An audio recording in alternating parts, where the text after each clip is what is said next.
with those programs, we have a study partner that we match with students. So doctors and doctors can work together, nurses and nurses can work together and support each other through the whole 7-day challenge, where they work together on their speaking, they work together giving each other feedback and telling them what they're doing right and wrong, constantly getting that practice so you understand the format of the speaking 2 role plays on the day of your examination. Even for speaking, even for reading, listening and writing as well, a study partner can motivate you, inspire you, and can really lift you on the days that maybe you don't have a lot of energy, you're feeling tired, you don't want to do another role play card, you'd rather sit back and play on WhatsApp or play on YouTube, or watch another YouTube video, because there's so many YouTube videos.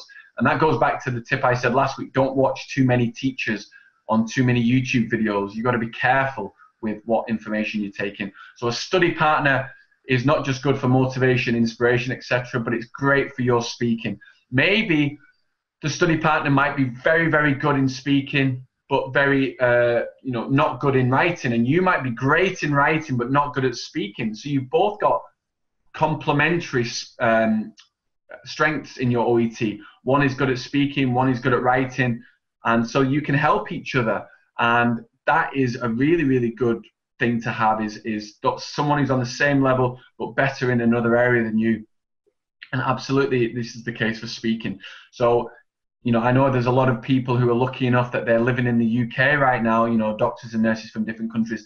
Get out there, get into the supermarkets, practice with people, speak to the staff, ask customers in the store, where is the frozen food section? Where's the dairy section? Get that speaking in there. Ask people that you work with. Maybe you're a healthcare assistant in a hospital in the UK or a nursing home. Ask them to correct you on your grammar, tell you what you're doing right and wrong, because people in the UK are so nice that they'll just say, oh, your English is perfect, but it's not perfect. And a teacher like me, a UK OET teacher, or another native English speaking teacher will be able to pick up immediately your grammatical mistakes, your grammar mistakes, grammatical mistakes, your vocabulary issues, fluency, are you showing reassurance, all of those things. And a nurse in a nursing